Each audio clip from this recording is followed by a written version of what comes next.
നമസ്കാരം. തൃത്താലയിൽ വലിയ തെരഞ്ഞെടുപ്പ് നടക്കുന്ന ഒരു വേദിയാണ് തൃത്താല, പാലക്കാട് ജില്ലയിലെ. തൃത്താലയെ സംബന്ധിച്ചിടത്തോളം നമുക്ക് പറയുകയാണെങ്കിൽ വി ടി ബൽറാമും അവിടെ എം ബി രാജേഷും തമ്മിലാണ് പ്രധാനമായി പോര് നടക്കുന്നത്. അപ്പം അതിൻ്റെ ഇടയ്ക്കാണ് എം ബി രാജേഷ് അവിടെ മര്യാദയ്ക്ക് അവിടെ കുറേയധികം വികസന പ്രവർത്തനങ്ങളൊക്കെ നടത്തി. അതേ തന്നെയുമല്ല, സംസ്ഥാന തലത്തിൽ പോലും അദ്ദേഹം നടത്തിയിട്ടുള്ള പ്രവർത്തനങ്ങളെ കുറിച്ചിട്ട് മുസ്ലിം ലീഗിന് പോലും മികച്ച അഭിപ്രായമാണുള്ളത്. അതായത് മലപ്പുറത്ത് ഒരു മാലിന്യ കൂമ്പാരം മാറ്റി അവിടെ ഒരു ഫുട്ബോൾ ഗ്രൗണ്ട് ആക്കുന്നതിൻ്റെ ഉദ്ഘാടന ചടങ്ങിൽ എം ബി രാജേഷ് പങ്കെടുക്കുകയുണ്ടായി. അതിൽ പങ്കെടുക്കാനെത്തിയത് കുഞ്ഞാലിക്കുട്ടി സാഹിബായിരുന്നു. അപ്പോൾ കുഞ്ഞാലിക്കുട്ടി സാഹിബ് വേദിയിൽ കയറിയതുകൊണ്ട് ഇങ്ങനെ ഇവിടെ കുട്ടികൾക്ക് കളിക്കാൻ കഴിയുന്ന തരത്തിലുള്ള ഒരു ഫുട്ബോൾ ഗ്രൗണ്ട് ഇങ്ങനെ ഉണ്ടാക്കി തീർക്കാൻ കഴിയുമായിരുന്നോ എന്ന് അദ്ദേഹത്തിന് സംശയമായിരുന്നു. ഇത്രയും വൃത്തികേടായിട്ട് കിടന്നൊരു സ്ഥലമാണ്, പലരും മൂക്കുപൊത്തിക്കൊണ്ട് പോയിരുന്ന ഒരു സ്ഥലം കൂടിയാണ്. അവിടെ വൃത്തിയാക്കി അവിടെ അങ്ങനെ തുടങ്ങി ഒരു മാലിന്യ കൂമ്പാരങ്ങൾ കേരളത്തിൽ നീക്കം ചെയ്യുന്നതിന് വേണ്ടി തദ്ദേശ സ്വയംഭരണ വകുപ്പിനെ കാര്യക്ഷമമായ ഒരു തലത്തിലേക്ക് വളർത്തിക്കൊണ്ടുവരാൻ വേണ്ടി അക്ഷീണം പരിശ്രമിച്ച ഒരു മന്ത്രി എന്നുള്ള നിലയിൽ തന്നെയാണ് എം ബി രാജേഷിൻ്റെ പ്രാധാന്യമുള്ളത്. എന്നാൽ തൊട്ടപ്പുറത്ത് നിൽക്കുന്ന തൃത്താലയിൽ വി ടി ബൽറാമിനെ സംബന്ധിച്ചിടത്തോളം വി ടി ബൽറാം ഏറെക്കാലമായി കുറേ അധികം പ്രതിസന്ധികളിലൂടെ കടന്നു പോകുന്നൊരു നേതാവാണ്, പ്രാദേശികമായി തന്നെയും. ഈ വിവാദങ്ങളൊക്കെ നമുക്ക് പാലക്കാട് ഉപതെരഞ്ഞെടുപ്പ് കാലം മുതൽ തന്നെ നമ്മൾ കേട്ടു തുടങ്ങിയതാണ്. തൃത്താലയിൽ നിൽക്കുന്ന ഈ പറയുന്ന വി ടി ബൽറാമിനെ സംബന്ധിച്ചിടത്തോളം വി ടി ബൽറാം ഫോൺ പോലും എടുക്കാത്ത ഒരു വ്യക്തിയാണ് എന്ന് വി കെ ശ്രീകണ്ഠൻ അടക്കമുള്ള നേതാക്കന്മാർ പലപ്പോഴായി പരാതി പറഞ്ഞിട്ടുണ്ട്. അങ്ങനെ ഒരു ഒട്ടും കൊള്ളാത്ത കൈപ്പണം കെട്ട ഒരു നേതാവാണ് ശരിക്കും ഈ വി ടി ബൽറാം എന്നുള്ളതാണ് നമ്മുടെ ഇന്ന് അറിയാൻ കഴിയുന്നൊരു കാര്യം. അവിടെ വിമത പ്രവർത്തനങ്ങൾ പോലും ഈ വി ടി ബൽറാം നടത്തുന്നുണ്ടോ എന്നുള്ള കാര്യത്തിൽ സംശയമുള്ളതായി അവിടെയുള്ള പ്രാദേശിക നേതാക്കന്മാർ പലരും വ്യക്തമാക്കുന്നു. എന്ന് വെച്ചാൽ പ്രാദേശിക പ്രവർത്തകന്മാരുടെ യാതൊരു തരത്തിലുമുള്ള പിന്തുണയില്ലാത്ത ഒരു MLA പദവിയിൽ മത്സരിക്കാൻ പോകുന്ന ഒരു നേതാവാണ് വി ടി ബൽറാം എന്ന് പറയാതെ പറഞ്ഞു വെക്കുകയാണ് അവിടുത്തെ നേതാക്കന്മാരെല്ലാവരും. എന്ന് വെച്ചാൽ അവിടെ ഇത്തവണ വി ടി ബൽറാം മത്സരിക്കുമ്പോൾ അവിടെ പ്രത്യേകിച്ച് വലിയ നേട്ടമൊന്നും കോൺഗ്രസിന് അല്ലെങ്കിൽ UDF ഉണ്ടാക്കാൻ കഴിയില്ല എന്നുള്ളതാണ് അവർ പറഞ്ഞു നിൽക്കുന്ന ഒരു കാര്യം. എന്നാൽ ഈ വി ടി ബൽറാം ഒരു പുലിവാല് പിടിച്ചു. വി ടി ബൽറാം പിടിച്ച പുലിവാല് വളരെ രസകരമായ ഒരു പുലിവാലായിരുന്നു. അതായത് വി ടി ബൽറാം നേരെ ചെല്ലുന്നു, എം ബി രാജേഷിനെ വികസന പ്രവർത്തനങ്ങളുടെ കാര്യത്തിൽ വെല്ലുവിളിക്കുന്നു. അതായത് വി ടി ബൽറാം ഞാൻ 5 വർഷക്കാലം ഉണ്ടായിരുന്ന പ്രവർത്തനങ്ങൾ ഞാൻ നടത്തിയ പ്രവർത്തനങ്ങളുടെ ബാക്കി മാത്രമാണ് ഇവിടെ നടക്കുന്നത്. അന്ന് ഞാൻ പ്രഖ്യാപിച്ച പല പദ്ധതികളുമാണ് ഇന്ന് തൃത്താലയിൽ എം ബി രാജേഷ് വന്ന് നടപ്പിലാക്കിക്കൊണ്ടിരിക്കുന്നത് എന്ന് അടക്കമുള്ള വിവരക്കേടുകൾ വിളിച്ചു പറഞ്ഞു. അതായത് താരതമ്യം ചെയ്യുക അതായത് തൃത്താലയിൽ വി ടി ബൽറാം MLA ആയിരിക്കുന്ന കാലഘട്ടത്തിലുണ്ടായിരുന്ന വികസന പ്രവർത്തനങ്ങളും അതോടൊപ്പം തന്നെ ഇവിടെ എം ബി രാജേഷ് തൃത്താലയുടെ MLAയും തദ്ദേശ സ്വയംഭരണ വകുപ്പ് മന്ത്രിയുമായിരുന്ന കാലഘട്ടത്തിലുണ്ടായ വികസന പ്രവർത്തനങ്ങളും തമ്മിൽ താരതമ്യം ചെയ്തുകൊണ്ട് ഒരു തർക്കത്തിന് തയ്യാറുണ്ടോ എന്ന് വി ടി ബൽറാം ആഞ്ഞു ചോദിക്കുന്നുണ്ട്. അപ്പോൾ 24 മണിക്കൂറിനകത്ത് മറുപടി തരണമെന്നൊക്കെ പറഞ്ഞിട്ട് വലിയ വെല്ലുവിളിയായിരുന്നു. അപ്പോൾ അതിന് മറുപടി എന്നോണം എം ബി രാജേഷ് തുടർന്ന് ഫേസ്ബുക്കിൽ പറഞ്ഞു, അതിനെന്താ ഞാൻ മറുപടി തരാൻ തയ്യാറാണ്, അത് നിങ്ങൾ സമയവും ഇതെല്ലാം പ്രഖ്യാപിച്ചാൽ മതി, ഞാൻ മറുപടി പറയാം, ആ തരത്തിലുള്ള ഒരു സംവാദത്തിന് ഞാൻ തയ്യാറാണ് എന്ന് എം ബി രാജേഷ് പറഞ്ഞു. പക്ഷേ ഈ എം ബി രാജേഷിൻ്റെ ആ ഒരു ഇത് ഏറ്റെടുക്കാൻ തയ്യാറായിരുന്നില്ല.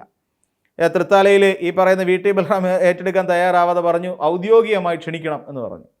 അതിനും എം ബി രാജേഷ് കൃത്യമായി മറുപടി പറഞ്ഞു. ഫേസ്ബുക്കിൽ അദ്ദേഹം എഴുതിയിട്ടുണ്ട്, ഈ പറയുന്ന തൃത്താലയുടെ വികസനവുമായി ബന്ധപ്പെട്ടുകൊണ്ട് താങ്കൾ വിളിക്കുന്ന അല്ലെങ്കിൽ ഞാൻ ഔദ്യോഗികമായി താങ്കളുമായി ഒരു സംവാദത്തിന് ഞാൻ ക്ഷണിക്കുന്നു എന്ന് പറഞ്ഞു.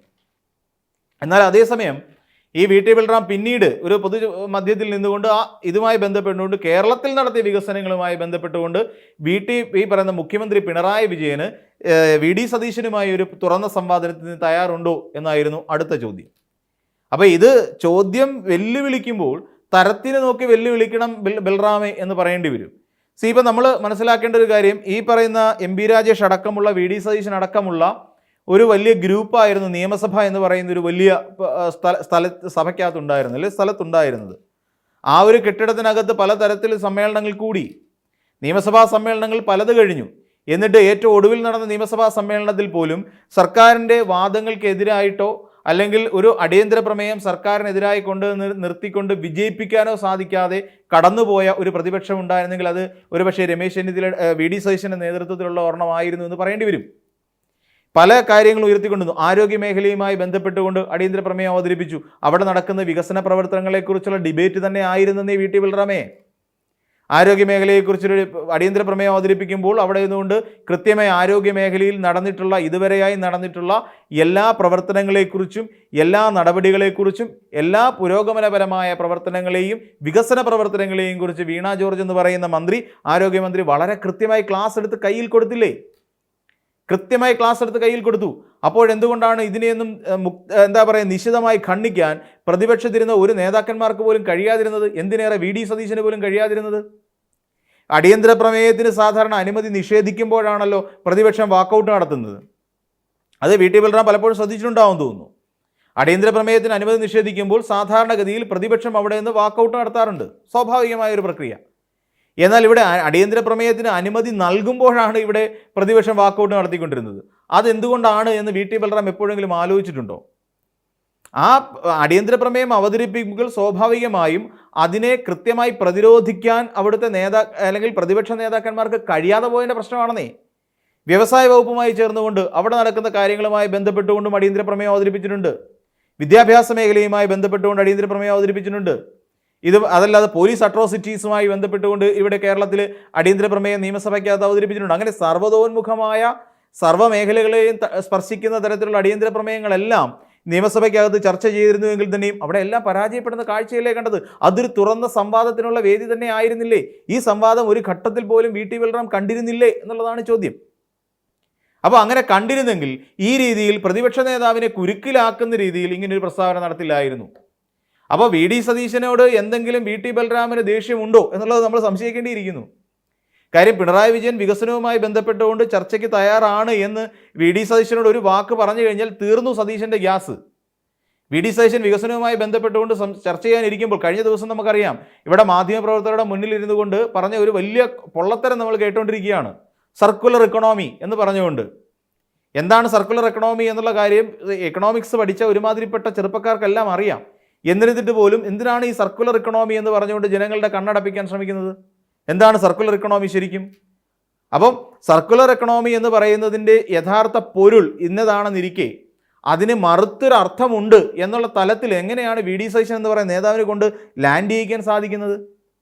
അപ്പോൾ സർക്കുലർ എക്കണോമി എന്താണെന്നോ അല്ലെങ്കിൽ ഈ പറഞ്ഞത് വസ്തുതാപരമാണോ എന്ന് പോലും ചിന്തിക്കാനുള്ള ശേഷിയില്ലാത്ത ഈ വി ഡി സതീശൻ എന്ന് പറയുന്ന നേതാവ് കൃത്യമായ കണക്കുകളുമായി മുന്നിലേക്ക് എത്തുന്ന പിണറായി വിജയൻ എന്ന് പറയുന്ന ഒരു മുഖ്യമന്ത്രിയെ എങ്ങനെയാണ് ഡിബേറ്റിൽ പരാജയപ്പെടുത്താൻ സാധിക്കുക? ഇവിടെ സ്കൂളുകളിൽ വികസനം നടന്നിട്ടില്ലേ? ഉണ്ട്. തദ്ദേശ സ്വയംഭരണ വകുപ്പിൽ വികസനങ്ങൾ നടന്നിട്ടില്ലേ? ഉണ്ടെന്നേ.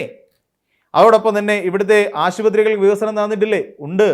ഇവിടുത്തെ പൊതുമരാമത്ത് വകുപ്പുമായി ബന്ധപ്പെട്ടുകൊണ്ട് വികസന പ്രവർത്തനങ്ങൾ നടന്നിട്ടില്ലേ? ഉണ്ട്. അപ്പം എല്ലാ മേഖലകളിലും നടന്നിട്ടുള്ള വികസനങ്ങളെക്കുറിച്ച് മുഖ്യമന്ത്രി അക്കമിട്ട് പറയുമ്പോൾ അതിനകത്ത് ഒരു തരിമ്പ് പോലും അല്ലെങ്കിൽ ഒരു കണിക കൊണ്ട് പോലും പ്രതിരോധിക്കാൻ കഴിയാത്ത ഒരവസ്ഥയിലേക്ക് വി ഡി സതീശൻ എന്ന് പറയുന്ന പ്രതിപക്ഷ നേതാവ് മാറും. ഉറപ്പല്ലേ? അപ്പോൾ അങ്ങനെ വി ഡി സതീശൻ പരാജിതനായി കാണണമെന്ന് വി ടി ബൽറാമിന് ആഗ്രഹമുണ്ടോ എന്നുള്ളതാണ് ചോദ്യം. അങ്ങനെ ഒരു ആഗ്രഹം ഉണ്ടായിട്ടായിരിക്കുമല്ലോ ഈ വി ടി ബൽറാം ഈ രീതിയിൽ അദ്ദേഹത്തെ ഒരു വി ഡി സതീശനെ പിണറായിക്ക് മുമ്പിൽ ഇട്ടുകൊടുക്കാൻ വേണ്ടി തയ്യാറെടുക്കുന്നത്.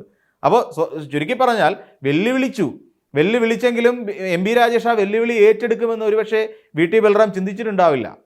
അപ്പോൾ വി ടി ബൽറാം പിന്നീട് പറഞ്ഞു കഴിഞ്ഞാൽ ഔദ്യോഗികമായി ആവട്ടെ എന്ന് പറഞ്ഞു. അപ്പോൾ ഔദ്യോഗികമായി ക്ഷണിക്കുമെന്നും വി ടി ബൽറാം കരുതിയിട്ടുണ്ടാവില്ല.